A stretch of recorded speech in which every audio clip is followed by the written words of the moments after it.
¿Qué son las ondas de Elliot? Bueno, pues básicamente las ondas de Elliot son una técnica de análisis predictivo de los movimientos de las masas. Se puede aplicar a cotizaciones en mercados financieros y también a estadísticas de uso y desarrollo de las distintas partes de la interacción de las masas. A esta última parte es una aplicación nueva que se está llamando Socionomics, la está desarrollando Robert Prechter. En socionomics.com puedes encontrar toda la información sobre este tema. Y por ejemplo, una de las cosas que se pueden hacer con este esquema de las ondas de Elliot, pues es precisamente el saber en qué dirección se va a mover el mercado, saber cuándo va a estar más probablemente consolidado, cuándo va a estar más probablemente en tendencia. Y es una técnica que tiene un par de características. Es mucho más confiable que el análisis técnico tradicional, es decir, sus proyecciones son muchísimo más confiables. Pero por el otro lado, pues sí, también hay que reconocer que es una técnica mucho más difícil de aplicar y de ahí que no sea tan popular, de ahí que no esté tan ampliamente difundido como lo que es el análisis técnico, pero vamos, es una técnica que funciona y funciona muy, pero que muy bien. Vamos a ver de dónde surge. Bueno, pues esto comienza cuando el señor Charles Dow, a principios del siglo pasado, del 1900, publica su teoría sobre los mercados, la famosa teoría Dow, que pues tiene como consecuencia inclusive el índice Dow Jones, etcétera, etcétera. Y en esta teoría él establece básicamente que todas las tendencias contienen tres alzas y dos retrocesos, pensando en mercados de acciones, ¿no? O en ya otro tipo de mercado, podremos decir que todas las tendencias en general, bueno, tienen tres impulsos y dos retrocesos o dos regresos. En los años 30 se puso muy de moda y todo el mundo era así como que, a ver, mejora la teoría Dow. Se puso muy de moda estar tratando de afinar esta teoría. ¿Por qué? Pues obviamente porque basaba o partía de un punto cierto, es decir, la gente reconoció el potencial de la teoría de Dow y lo único que querían era perfilarla, mejorarla para hacerla más precisa, ¿no? Para tener más formas de utilizar esta información de las tres alzas y dos retrocesos. Y pues, como no podía faltar, en los años 30 un contador llamado Ralph Nelson Elliott mejora esta técnica haciendo varias aportaciones. La primera, la configuración de dos patrones básicos impulsivos, es decir, él reconoce la forma básica en la que la tendencia se va a desarrollar, los movimientos en dirección de la tendencia se van a desarrollar y genera dos patrones básicos para esos impulsos que se repiten continuamente.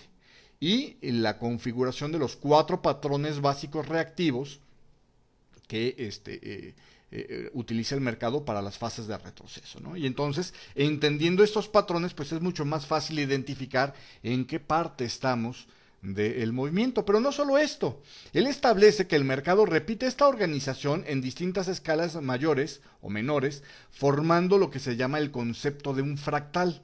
De hecho, en la ciencia cuántica, etcétera, etcétera, el físico Mendelbrot resulta ser que se le conoce como el padre de los fractales. Fractal es la idea de que una figura se repite tanto en escalas superiores como inferiores para conformar esa misma figura. El ejemplo más claro que te puedo dar de un fractal es un brócoli.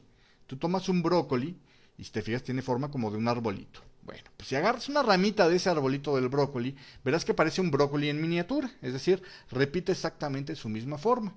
Tiene sus ramitas y se va extendiendo hasta que forma los puntitos. Si tomas otra ramita de ese brocolito, parece otra vez un brocolito en miniatura, mucho más chiquito en escala, que también tiene sus ramitas y tiene sus copitos de brocolitos. Si agarras una de esas ramitas, vuelve a hacer, y así puedes ir hasta que llegas a la parte más pequeña en que el brócoli se desarrolló. Esto es un fractal. La naturaleza, aparentemente, por lo que sabemos hasta ahora, repite en formaciones complejas el uso de los fractales. Otro ejemplo de fractales, por ejemplo, las hojuelas de nieve cuando neva. Bueno, pues las formas de pentagonito que tienen cada una de las estructuras que forman el enrejado de una hojuela de nieve se repiten en un pentágono más grande, que es la hojuela de nieve, digamos, principal. ¿Sí me explico? Otra, por ejemplo, Mendelbrot, y de hecho a partir de aquí fue que descubrió los fractales él, por su parte, las formas de zigzag de las apariciones de interferencia en ciertos equipos. De hecho, así fue como te digo, surgió la idea de ya en la física, cómo se pasó de los mercados a la física, la teoría de los fractales, pues resulta ser que esas interferencias no se dan de manera aislada y sin una lógica, sino que seguían un comportamiento similar tanto a su pequeña escala como a la conformación total de la interferencia que se formaba. Entonces, vamos, son varios ejemplos de lo que es los fractales. Los fractales no significa que sean idénticos en sus reproducciones. Pueden variar de tamaño, pueden variar sus partes en cuanto a las dimensiones, pero finalmente tienen el mismo tipo de movimiento básico. Entonces, básicamente es el que se repite de una misma forma, y el señor Ralph Nelson Elliott es el primero que lo mete esta idea o este concepto a los mercados. Dice, ¿sabes qué? Esto que Dow apuntaba de los 3 movimientos en favor de la tendencia y de los movimientos en contra de la tendencia, se repite continuamente durante todo el proceso de formación de cada una de esas ondas, y de ahí surge lo que nosotros llamamos en la teoría de Elliott el fractal robusto. Y aparte de esto, establece una serie de escalas y reglas por las cuales se puede identificar cuando un movimiento pertenece a una onda o a otra, a una parte o a otra de ese fractal robusto. Entonces, esto es el parteaguas, esto es el gran impulso que le da el señor Ralph Nelson Elliott precisamente a la teoría Dow, y llega a ser tan distinta entonces ya al principio, llega a ser tan evolucionada, tan avanzada con respecto de la teoría inicial, que toma un nombre distinto y se le llama teoría de ondas de Elliott, ¿no? Básicamente. Esto pues fue después probado por un experto de mercados que en ese entonces se dedicaba a auspiciar el desarrollo de este tipo de cosas. Decía, bueno, tú mándame tus predicciones y si veo que son acertadas, pues después de un rato, pues hablamos, ¿no? Y te voy a desarrollar. Y entonces de esta manera es que se desarrolla esta teoría de Elliott, gracias precisamente a que probó al señor Collins, el señor Ralph Nelson Elliott, pues la precisión de sus determinaciones, de sus proyecciones, y entonces, bueno, pues empezó a llamar mucho la atención. Regresando un poquito más a lo que es, y sin meterme tanto en historia, lo que es en sí la onda o la historia de las ondas de Elliott, vamos a regresar a lo que es la estructura esa básica que te hablaba, ese fractal robusto.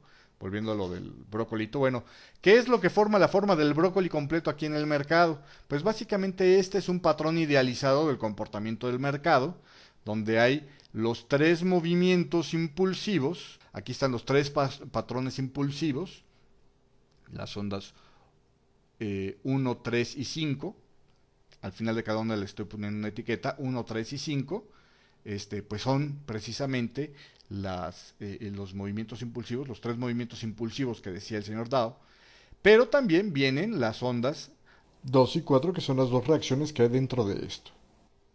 Y después al final viene una sección de retroceso que le llamo ABC. Bueno, lo que sucede es que si tú ves la conformación entre el 1 y el 2, ¿sí me explico? Si tú aislaras en tu mente solamente los primeros 2 movimientos, verías que habría un impulso y un retroceso. Ese impulso estaría formado por 5 movimientos, igual que como te lo estoy poniendo en el fractal robusto. Y ese retroceso, estaría formado por 3 movimientos, como te lo estoy poniendo en la sección que se llama ABC, que te aparece aquí en tu pantalla. Entonces, volvemos al punto, la fase del impulso vendría apareciendo repetidamente en cada una de estas ondas de impulso, y la fase de retroceso, ABC, estaría apareciendo repetidamente también en cada una de las fases de retroceso. Obviamente esta es una visión idealizada del mercado. Si todo fuera tan simple como esto, no se parecería en nada a lo que nosotros vemos en una gráfica el día de hoy. ¿Qué es lo que cambia? Bueno, pues otra de las aportaciones del señor Elliott, que es precisamente el hecho de que él identificó las formas en las que se dan los impulsos y las formas en las que se dan sus retrocesos, cumpliendo las mismas reglas. Todos los impulsos deben tener 5 movimientos, dentro de los cuales 3 son impulsivos y 2 son reactivos.